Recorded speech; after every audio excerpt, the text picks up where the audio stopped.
Joining me now is Professor Sam Ransbotham of Boston College, the School of Business there, a professor of analytics. And so, Sam, may I call you Sam? Of course, yeah. Oh, that's great. Thanks for joining us. And we are following up on our story about the use of AI in business. And I think this is creating a lot of anxiety for people in general. The technology appears to be moving rapidly, but is it? That's my question. First, it's definitely moving rapidly. Yeah. We're seeing things that we didn't see or couldn't even really have imagined a couple of years ago. Wow. We're only less than 2 years into the rise of the large language models, and that's a fast development. Right, right. I mean, it speaks to the entire scope of AI that learning exponentially means this is coming at us faster and faster every month, right? And in terms of the business landscape, how should people who, there are optimists and the people who really fear it. For your technology optimists, they know it's supposed to make life easier as we go along, right? They're going to be kind of like tools or assistants for people. For people who really fear this technology, what's your message to them overall? Yeah, I think I understand both perspectives, and I feel both perspectives too. I mean, I think what's interesting about this current iteration of artificial intelligence is it's not them, it's us. And I think that's a big change. When machines came to take over weaving looms, I think that worried my ancestors, but it didn't worry me. Well, now it's us. And I think that's where people are thinking about. Yeah. I think go ahead. No, please finish your thought. I think one of the risks here is thinking about projection. So, if you think about the rate of growth we've seen over the last few months, few years, there's a temptation to draw a line out into the future, projecting, oh, this is what's going to happen out there. And it is really, really unclear what the shape of that curve we're on is. And it could go any direction. You're so right. I always say to my kids, based on the Jetsons, I was promised moving sidewalks by now everywhere. And they have not materialized, which is a huge disappointment to me. So yeah, it's true. We saw the antique idea of the flip phone on Star Trek. Now, no one even could have imagined the power of an iPhone. And it's interesting. I've heard Conan O'Brien use this analogy several times on his podcast that the state of the art, quite literally, was oil paintings of wealthy or famous people, right? Portraits for hundreds and hundreds of years, and then the camera was invented, right? And so it completely upended what had been an entire profession, a really important part of culture, and switched to photography. So I guess we can kind of look at AI a little bit like that, right? We'll just adjust and the jobs will evolve and become different. Right. I mean, I think there was a big protest back in this transition from oil painting to photography. There were a lot of people having the same kind of conversation that we're having right now. And, it all worked out. Yeah. The danger of it all worked out thinking is that it all works out until it doesn't. Like it's only that last extinction event that makes everything extinct. The dinosaurs were great with every asteroid up until the big one. And so, last one. and it's again, so hard to project. Yeah. The other avenue of this that I think really creates a lot of anxiety is the notion that AI is going to eat so many jobs, unlike the Industrial Revolution, where people could transition from an agrarian into a factory situation. Here you have the thought of a city like Detroit, for instance, so reliant on one industry. And as soon as that got into trouble, that entire region was thrown into trouble. So is there any way you think that as the United States of America, we should be thinking about how AI is going to attack jobs and change the employment outlook? Well, so I'm going to argue with you a little bit here just to make things fun. But you said AI is going to attack jobs. And that kind of like it bristles the back of my neck a bit because it gives a lot of credit to AI. Your sentence there was AI was an actor. AI did something. And the reason I'll push back on that is that we have a ton of human agency here. For the time being, at least for the short term, we're still very much in charge of what these products can do and cannot do. And I think that agency is really important to cling to or hope to or pretend to, that we can do something about this change. Yeah. The other part, though, is that you mentioned at the US level and the Detroit level, there's the crux of it. I have high confidence that we're going to readjust the skills that we need for the new world with the rise of technology. Mhm. I have a lot of optimism there. See, I But love that. I love that because all you hear is that AI will eat jobs, but you do hold on to this perspective that it's going to alter the way we work, right? right, it's about thinking in the skill level versus the job level. Mm. I think, we do a whole lot of things in our jobs right now, and many of them are honestly quite uninteresting and boring. And if you ask someone, "Hey, will you do this for my job?" They will love it if you do these things. We're all overworked. Now, the Right. question is, what happens when, that becomes 20%, 30%, 70%, Mhm. 80% of your job? And I think that's where we get scared here with this new rise of technology, is that that percentage seems like it has the potential to be really big. And it leaves parts of our jobs that we hope will be creative, but at the same time, we're hoping will not be servient to the machine. And Right. there's another huge tension there. Yeah, I think about my dad. He was a physician, and his office was filled with primarily women who typed, answered the phone, and filed papers for him in physical paper files of medical records, right? Mhm. All of those jobs now contained in a laptop, that a doctor has. All of those people are gone, but those evolved into different kinds of healthcare positions over Right. time. They just didn't have to do those menial tasks. So what does it mean when you hear people in Silicon Valley, especially trying to assuage some fears, saying that it's not that AI will take someone's job, but that someone better know how to use AI for their job? How should people be thinking about that? No, I think that's a great way to think about it. And because, you're thinking about you mentioned the Jetsons, you're thinking about this autonomous individual, that's robotic, that takes everything away.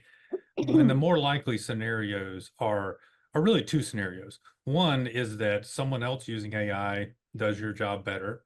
And two, that an entire other company using AI better Mm, makes your company go away. So mm, those are two ways you lose your job without a robot ever stepping into your seat. right. Um, and the difficult thing about this, back to your Detroit point, is that even if we're optimistic at the aggregate level, that optimism doesn't transcend to the individual. Mm, There may be a whole lot of turnover and change in jobs for people who may not transition well. And I'm looking at me. Yeah. If the current mode of AI assisted learning does a better job teaching than I do, they're going to look at my salary and start thinking about whittling it down. right, And right. I mean, not to mention AI news anchors. I mean, don't even get me exactly. started. That's a very scary proposition. But you make an excellent point because for the first time, whenever we study the Industrial Revolution, we think, well, those people were happy to get farming equipment and have a factory machine do things that were physically difficult. For the first time, we are facing white collar jobs being modified or going away because of this technology. And, in terms of education, at the university level, like Boston College, it's going to be difficult now, semester by semester, what to teach to really prepare students for the world they're going to encounter.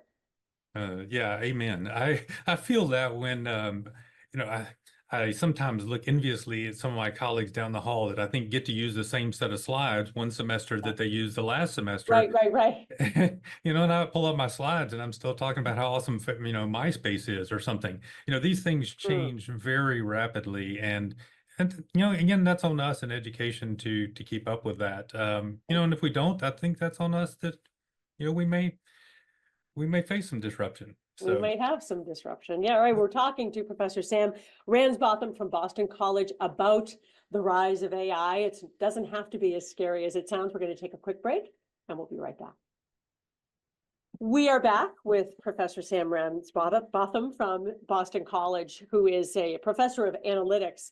And when we talk about artificial intelligence and these large language models, explain for someone, if you could, in everyday terms, what that means, why that is really the big destination in the near future. Yeah, we've had so much progress in machines, for example, understanding fraudulent credit card transactions. I mean, that is there's not someone sitting in a back room deciding whether or not your credit card transaction is fraudulent or not in real time. That's an example of a highly automated task, or some of these robotic tasks in warehouses are highly automated. When we've made this transition to large language models, it's really become fascinating. And the fascination is that we can predict what the next, what was I going to say there? Right there. And your mind jumped in there and filled in the word word. Right. What the next word I was going to say is, you knew that. You knew that without me telling you that word. We are amazing creatures for predicting and filling in that. And what's weird is when someone does something banana, like say something different, it sounds weird. When I said banana, that kind of altered what you were thinking. It messed up your predictive flow of what was going to happen. These large language models trained on the internet have gotten extraordinarily good at predicting what the next word is that feels right to us. And I think that's the amazing thing. Yeah, and then of course it leads to the question of whether or not, once we have really advanced large language models, if they can be sentient or at least seem that way. It will seem like an actual person. Yeah, so one of the tests that people talk about is the Turing test, and that's given a computer, can you tell if it's a computer or a human? And honestly, the reason that we can tell that something is not a human right now is more by how poorly the human performs than by how poorly the computer performs. I can't do things as fast as a computer. If you're trying to test me and the response comes back quickly, it's probably not me, it's probably an avatar. Right. And so we kind of quit. We chased this Turing test for so long. I'm not sure if we know what to do now that we've caught it. It's like dogs chasing a car. What do they do when they actually catch that car? We got to figure that out now. Yeah. Hey, let's talk about figuring it out, because I think you probably have been as disturbed as I have watching some of our members of Congress, House or Senate, at these congressional hearings, and they will have the CEO of a tech company, Mark Zuckerberg or whoever, in front of them. And unfortunately, there is a digital divide by age now, because children are digital natives, and clearly anybody Gen Z or older, we are not. Our leaders ask questions, and you can tell in the questioning, they do not have the first clue what they're talking about. How can we regulate the tech companies to prevent some of the dark side of artificial intelligence, which, as we've seen with the internet, will be inevitable, when some of our own leaders really don't understand what they're talking about? Yeah, that's tough. I think we've all seen some of the cringe-worthy episodes here. Yeah. Pew Research did a study last fall, and they surveyed people who had used large language models, and the proportions were inverse with age. And the older folks have not tried it, the younger folks have tried it, and their survey cut off at age 18 because they didn't want to survey minors. My example with the minors in my house is that those numbers are absolutely astronomical amongst the younger people. So you're right, it is completely upside down with this, people making the rules versus people using the tools. Yes. And so how do we regulate that is extraordinarily difficult. We've always had problems with laws lagging technology. Laws are not going to exceed technology. Sure. Regulation is not going to exceed. But this is really a delta. Yeah. But let me go back and, I'll bring up people, you think about Upton Sinclair. Upton Sinclair wrote a book called The Jungle in 1906, and it was about the meatpacking industry in Chicago, and it was horrific. Because of those problems, we created things like the Food and Drug Administration. We created restaurants. We created processes around food safety that now it's news when something like there's an E. coli outbreak. It wasn't news before because it was happening all the time. Sure. My analogy here is that we have regulated things before successfully. Mhm. And regulation does not have to be perfect. Back in my background, I used to work with the Atomic Energy Agency. We were regulating the weapons of mass destruction. And, Mhm. there have not been atomic bombs going off since Right. 1945. I mean, I don't know when Knock your on broadcast. wood. Yeah, Yeah, right. Or exactly. 3 Mile Island like Yeah. problems, right? That have not We've popped up. learned from those mistakes. You can Yeah. you can buy stock in a company without having audited that company's books yourself because a CPA has done it. The point here is that we have mechanisms for auditing, for transparency, and we just need to learn from those and take what works and, drop what doesn't work. But it's Mhm. harder because it's digital. It's not physical. Right. It makes me worry just until we catch up in terms of generational control. As Jonathan Haidt's book has pointed out about the anxious generation, uh, you know, letting children have an iPhone someday, I heard one doctor say, is going to look someday like handing a toddler a cigarette. I mean, just our complete ignorance led Mhm. us to have a generation of children be really impacted Yeah. by social media and all of this technology. So hopefully with artificial intelligence, we'll be able to wrap our arms around it.